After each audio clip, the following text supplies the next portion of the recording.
I remember the exact moment I realized that some men are simply too stubborn to die. It was July 20th, 1949, just past midnight on a sultry Wednesday in West Hollywood. I was working my 6th consecutive night shift as a waiter at Sherry's restaurant on the Sunset Strip, one of those establishments where the boundary between legitimate society and the underworld blurred into complete invisibility. Movie stars sat 3 tables away from contract killers. Producers made deals with bookmakers. Senators shook hands with loan sharks. And everyone pretended not to notice. The tips were extraordinary. I was clearing $30, sometimes $40 a night in 1949 money, more than my father made in a week working construction. But the price of those tips was simple. You saw nothing, you heard nothing, you remembered nothing. The moment you forgot that rule, you became a liability. And liabilities in that world didn't get fired. They got buried. That particular Wednesday started like dozens of others. The dinner rush had cleared by 10 p.m., leaving maybe 20 customers scattered across the dining room, mostly regulars who treated Sherry's like their personal clubhouse. The air was thick with cigarette smoke, expensive perfume, and the low murmur of conversations about things that would never appear in any newspaper. Around 10:30 p.m., the front door opened and Mickey Cohen walked in. You couldn't miss Mickey Cohen. Not because he was tall, he barely cleared 5'5" even in his custom-made elevator shoes, but because he commanded space in a way that had nothing to do with physical size. He was dressed, as always, like he was attending a movie premiere. Charcoal gray suit that probably cost more than I'd earn in 6 months, perfectly tailored to his compact frame. White silk shirt, navy blue tie with a diamond tie clip catching the overhead lights. His shoes, handmade Italian leather, were polished to a mirror shine. His hair was slicked back with pomade, not a strand out of place. His nails were manicured. Even his pocket square was folded with mathematical precision. He looked like a movie star playing a gangster. Except Mickey Cohen wasn't playing anything. He was the most powerful organized crime figure in Los Angeles, controlling gambling, loan sharking, extortion, and vice operations across Southern California. He had cops on his payroll, judges in his pocket, and politicians who owed him favors stretching from City Hall to Sacramento. And he'd survived, so far, at least 9 known assassination attempts by rival gangsters who wanted him dead. Walking beside Mickey was Nettie Herbert, his personal bodyguard and closest associate. A big, quiet man with watchful eyes who'd taken bullets meant for Mickey on 2 separate occasions and lived to tell about it. Behind them came Harry Cooper and Jimmy Wrist, 2 more bodyguards, both carrying concealed weapons that everyone knew about and nobody mentioned. And bringing up the rear were 2 women, showgirls or actresses or both, the kind of beautiful, laughing creatures who orbited around men like Mickey, attracted by the danger and the money and the proximity to power. They took Mickey's usual booth in the back corner, the one with clear sight lines to both the front entrance and the rear exit, the one positioned so nobody could approach without being seen. Mickey never sat with his back to a door. That was how amateurs died. I brought drinks. Whiskey for Mickey, always top shelf, always neat, always in a clean glass that I'd personally inspected for chips or smudges. Beer for the bodyguards. Champagne for the women. Then came the food orders. Steaks, mostly cooked rare. Mickey liked his meat bloody. "How's your mother, Tommy?" Mickey asked me as I set down his whiskey. He always did that. Remembered the small details about the staff, asked personal questions, made you feel seen. It was part of what made him effective. People would die for a boss who remembered their mother's name. "She's good, Mr. Cohen. Thanks for asking. Give her my best." "I will, sir." I retreated to the kitchen, placed the orders, and settled into the rhythm of the evening, refilling drinks, clearing plates, watching the clock tick toward the 2 a.m. closing time when I could finally go home, count my tips, and try to sleep before the next shift started. Around 11:45 p.m., I noticed Mickey and his crew preparing to leave. Nettie Herbert stood first, scanning the room out of habit. Harry Cooper and Jimmy Wrist rose next, automatically positioning themselves to create a protective perimeter. The women grabbed their purses. Mickey drained the last of his whiskey, adjusted his tie, and slid out of the booth with the kind of casual confidence that came from being untouchable. They moved toward the exit. Mickey in the center, bodyguards surrounding him, the women trailing behind, everyone laughing about something one of the showgirls had said. They were maybe 10 feet from the front door when the shooting started. The sound was apocalyptic. Shotguns booming, rifles cracking, pistols barking, all overlapping into a continuous wall of noise that shook the windows and rattled the glasses behind the bar. I hit the floor instantly, pure survival instinct, covering my head with my arms and pressing myself against the base of the bar as the world exploded around me. Screaming, glass shattering, wood splintering, the acrid smell of gunpowder mixing with the smell of grilled meat from the kitchen. The percussion of the shots physically hitting my chest even from across the room. It lasted maybe 30 seconds. Felt like 30 hours. When the shooting stopped, the silence was worse. My ears were ringing. Smoke hung in the air like fog. Someone was crying. Someone else was praying in Spanish. I lifted my head slowly, terrified of what I'd see. Nettie Herbert was lying on the sidewalk just outside the entrance, face down in a spreading pool of blood, dead. Harry Cooper was on the ground, clutching his shoulder, screaming. One of the showgirls was sitting against the wall, blood running from a wound in her upper arm, her face white with shock. Bullet holes pockmarked the walls, the door frame, the windows. Shattered glass covered everything. And standing in the middle of it all, completely untouched, looking more annoyed than frightened, was Mickey Cohen. Not a scratch, not a drop of blood, not even a tear in his expensive suit. 11 gunmen had opened fire from a moving vehicle with shotguns, rifles, and pistols, pouring dozens of rounds into the entrance of Sherry's restaurant from point-blank range. They'd killed Nettie Herbert, one of the toughest men I'd ever met. They'd wounded multiple others. They'd turned the front of the restaurant into a war zone. And Mickey Cohen walked away without a scratch. That was the 5th known assassination attempt on his life. There would be 6 more after that night. By the time Mickey Cohen died in 1976, in a hospital bed of stomach cancer surrounded by family, he'd survived 11 documented attempts to kill him, along with who knows how many others that never made the papers. He'd been shot at, bombed, ambushed, and attacked by some of the most violent killers in America. And he died of natural causes at age 62. I spent the next 30 years trying to understand how that was possible. Luck? Skill?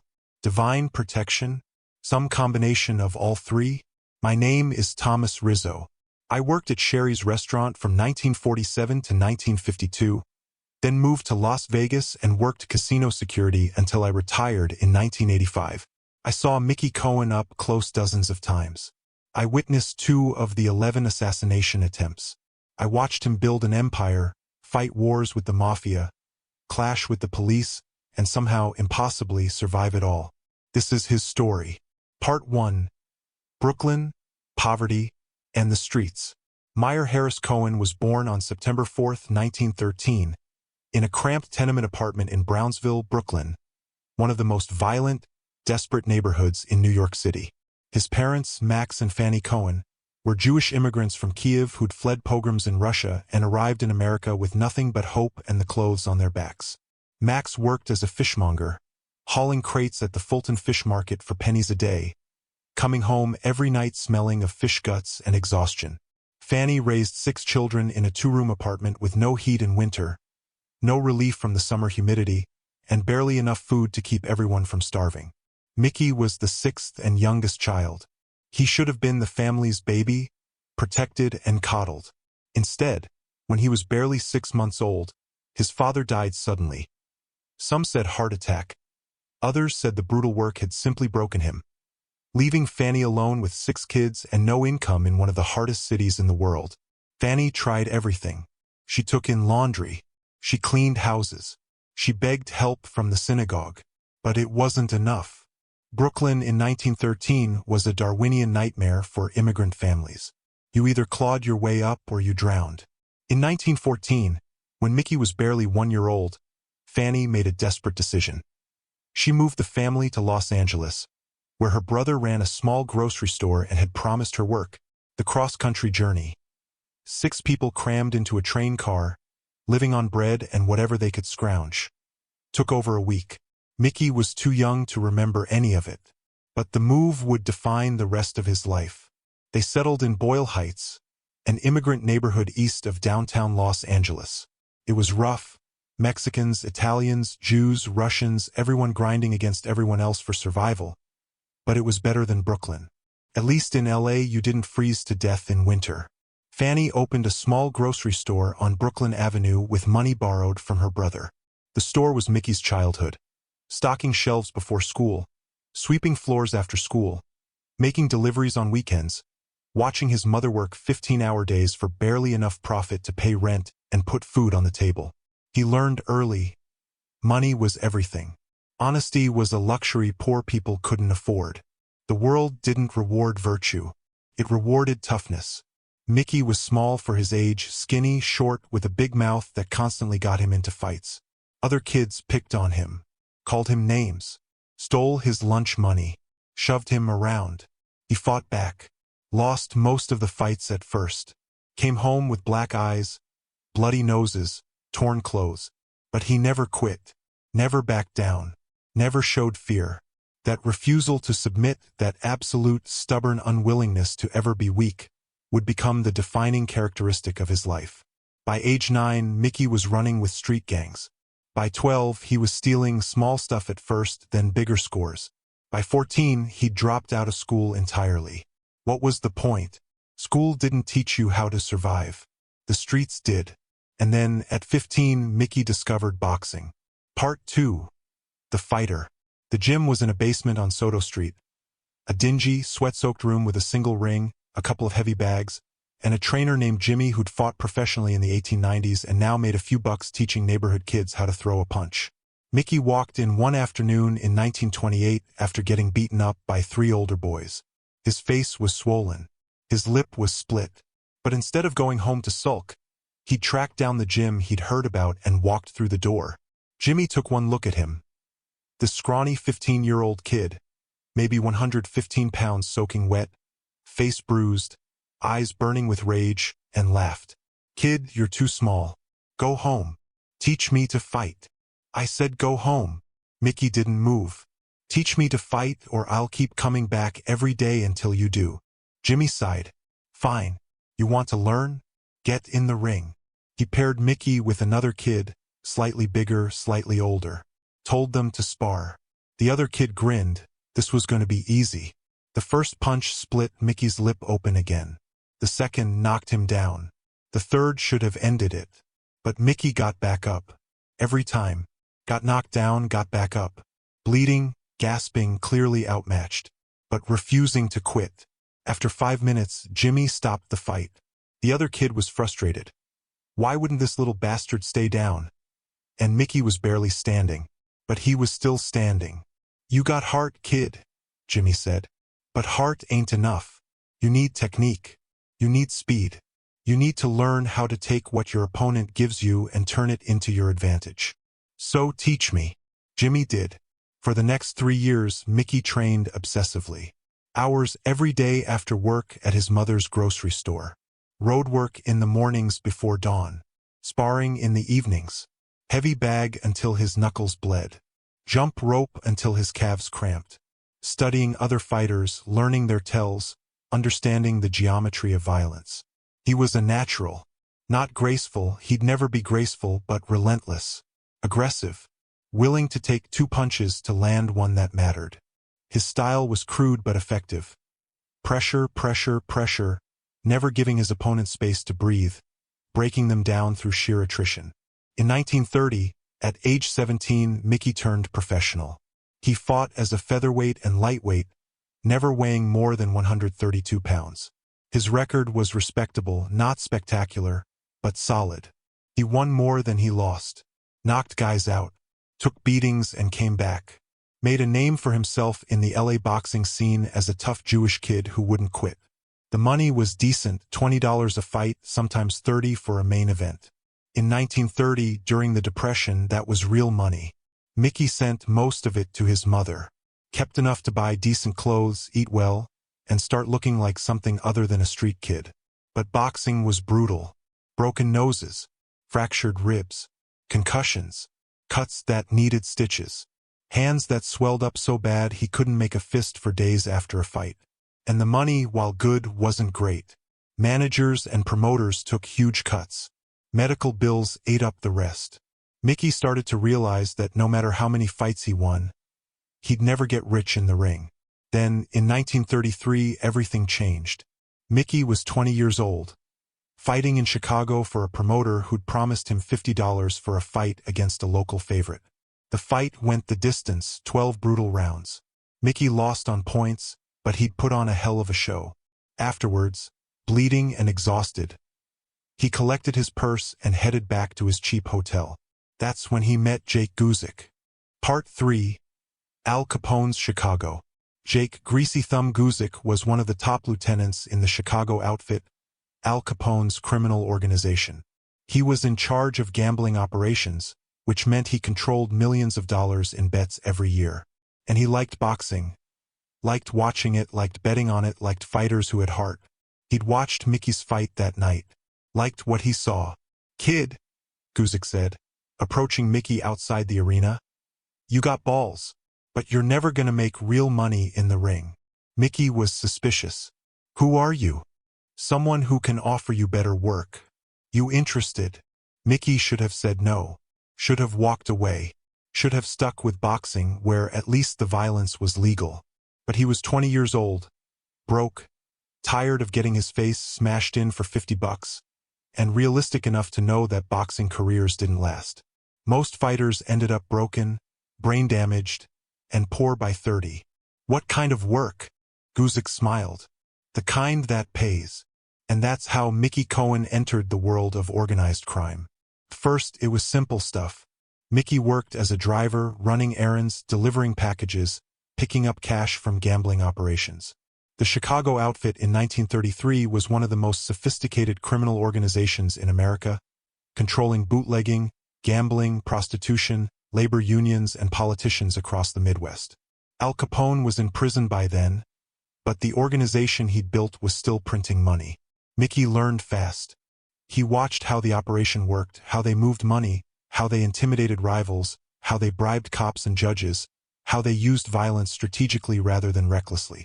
He paid attention to the details that separated professionals from thugs. And he proved himself useful. When someone needed to be collected on, Mickey collected. When someone needed to be scared, Mickey scared them. When someone needed to disappear, Mickey made sure it happened quietly. He was good at it. Fearless.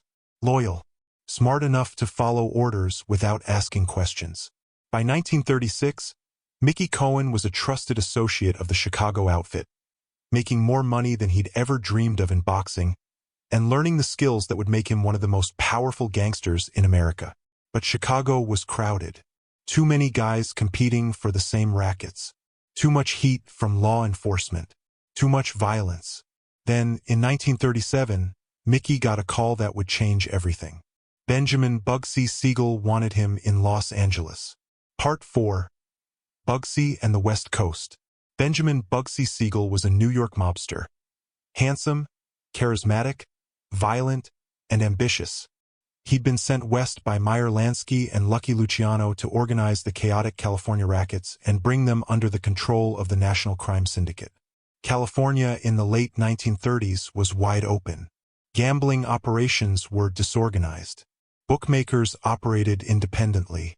There was no structure, no discipline, no centralized authority. Bugsy's job was to change that, and he needed muscle he could trust. Mickey was perfect. He was from LA originally, knew the streets, had experience from Chicago, and was absolutely loyal. "You're gonna work for me," Bugsy told him when they met in early 1937. "We're taking over this town." And they did. Over the next decade, Mickey and Bugsy built a criminal empire across Los Angeles. They took over bookmaking operations, forcing independent bookies to either join them or get out. They muscled into gambling clubs. They extorted businesses. They bribed cops and politicians wholesale. Mickey became Bugsy's enforcer, the guy who made sure orders were followed. If someone refused to pay tribute, Mickey paid them a visit. If someone caused problems, Mickey solved the problem. If someone needed to be killed, Mickey arranged it. He was ruthless, efficient, and absolutely loyal to Bugsy. By the mid-1940s, Mickey Cohen was one of the most powerful gangsters in Los Angeles. And then, on June 20th, 1947, everything changed. Bugsy Siegel was murdered. Part 5. The King Takes the Throne. On June 20th, 1947, Bugsy Siegel was sitting in the living room of his girlfriend Virginia Hill's mansion in Beverly Hills, reading the Los Angeles Times. At approximately 10:45 p.m., someone fired 9 shots through the window with a .30 caliber carbine rifle. 4 bullets hit Bugsy. One went through his eye and blew out the back of his skull. He died instantly. The murder was never officially solved, but everyone in the underworld knew what happened. Bugsy had been building the Flamingo Hotel and Casino in Las Vegas, a massive visionary project meant to transform the desert into a gambling paradise. But he'd gone wildly over budget. Millions of dollars had disappeared. The East Coast bosses, Meyer Lansky, Lucky Luciano, Frank Costello, suspected Bugsy was skimming. The decision was made: Bugsy had to go. Mickey Cohen was devastated. Bugsy had been his mentor, his boss, his friend. But Mickey also understood the rules of the life. Bugsy had violated them. The consequences were inevitable. And now, with Bugsy gone, Mickey was the most powerful gangster in Los Angeles. He took over Bugsy's operations, the gambling, the bookmaking, the extortion, everything.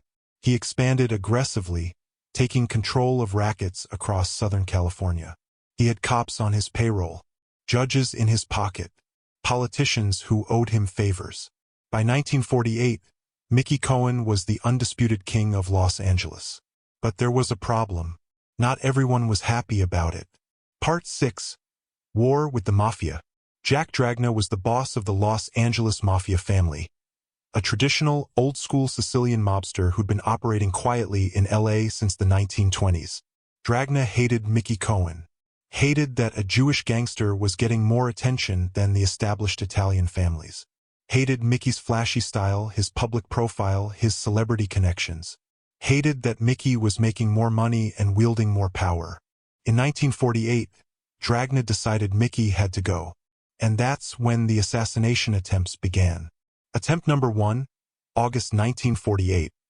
Mickey was driving through Beverly Hills when a car pulled alongside and opened fire with shotguns. The blast shattered his windows, tore through the door, but Mickey ducked just in time. Not a scratch. Attempt number 2, October 1948. Someone planted a bomb under Mickey's house. It detonated at 4 a.m., blowing out windows and destroying part of the foundation. Mickey wasn't home. He'd been tipped off and stayed at a hotel. Attempt number 3, February 1949. Gunmen ambushed Mickey's car on Sunset Boulevard, unloading with Thompson submachine guns. Despite dozens of rounds fired, none hit Mickey. Attempt number 4, May 1949. A sniper shot Mickey while he was having lunch at a diner, hitting him in the shoulder, the only time anyone actually wounded him in all 11 attempts.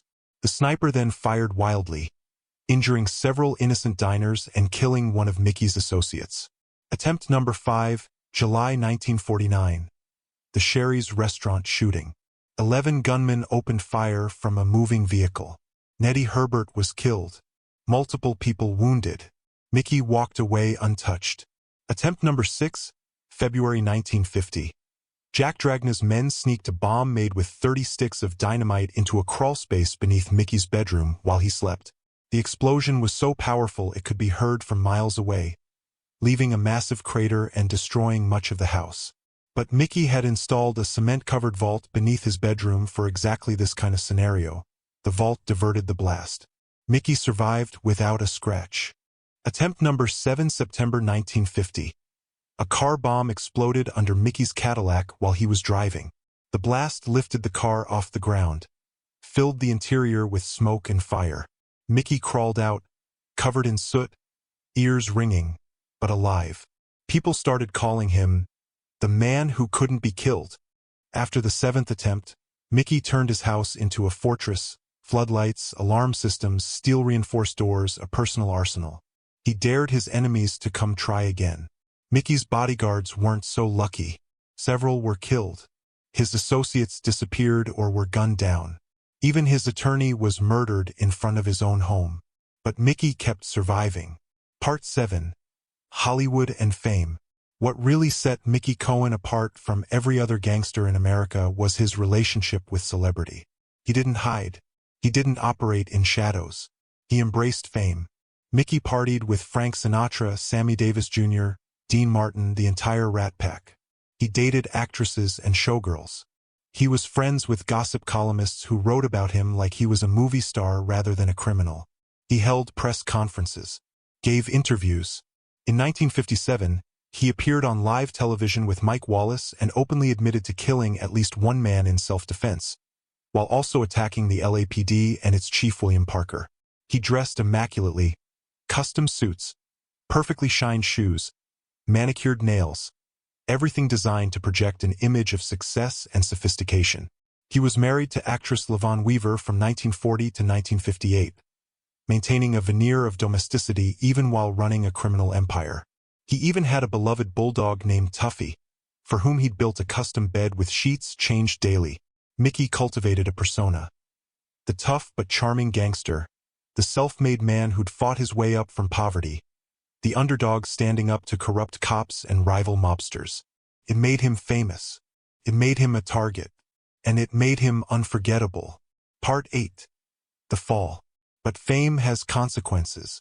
In 1950, Mickey was called to testify before the Kefauver Committee, a Senate investigation into organized crime. His testimony and his celebrity made national headlines. The IRS took notice. In 1951, Mickey Cohen was indicted for tax evasion, the same charge that had destroyed Al Capone 20 years earlier. The evidence was overwhelming.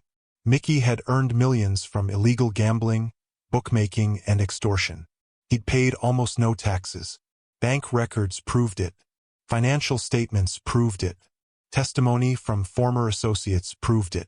Mickey fought, hired the best lawyers, held press conferences, claimed persecution. It didn't work. In June 1951, Mickey was convicted of tax evasion and sentenced to 4 years in federal prison. He served his time at McNeil Island in Washington state, then later at Alcatraz. Prison was brutal, especially Alcatraz, but Mickey survived. He always survived. Released in 1955, Mickey returned to Los Angeles and tried to rebuild his empire. But the world had changed. His gambling operations were gone. The cops were less corrupt. The mafia had moved on. And Mickey, now in his 40s, was yesterday's news. In 1961, Mickey was convicted of tax evasion again, this time sentenced to 15 years. He served 11 years in federal prison in Atlanta, where he survived one final assassination attempt. An inmate named Burl Estes McDonald bludgeoned him with an iron pipe, cracking his skull and leaving him with a permanent steel plate in his head and requiring a cane to walk for the rest of his life. Mickey was released in 1972. He spent his final years living quietly in Los Angeles, a relic of a bygone era. On July 29, 1976, Mickey Cohen died of complications from stomach cancer surgery. He was 62 years old. He'd survived 11 documented assassination attempts, multiple prison sentences, wars with the mafia, decades of violence. And in the end, he died peacefully in a hospital bed, surrounded by family. The death his enemies had tried and failed to give him for nearly 30 years. Epilogue. The Miracle of Mickey Cohen. I'm 96 years old now. Most people from those days are long dead. But I still think about Mickey Cohen. About that night at Sherry's when bullets flew and Nettie died and Mickey walked away untouched. About the bomb that should have killed him. About the car ambushes and the sniper and the 11 times death reached for him and missed. How? Was it luck? Certainly some. The cement vault that diverted the bomb. The timing of the alarm that got him out of the bedroom before it exploded. The shotgun pellets that missed by inches. Was it skill? Partly. Mickey was smart, careful, surrounded himself with loyal men who took bullets meant for him. Was it something else? Divine protection? Destiny? Sheer stubbornness? I don't know. What I do know is this. Mickey Cohen was a Jewish kid from Brooklyn who became a boxer, then a gangster, then the king of Los Angeles. He controlled Hollywood, fought the mafia, defied the government, and survived things that should have killed him a dozen times over. And when he finally died, It wasn't from a bullet or a bomb. It was from old age. That's the miracle of Mickey Cohen.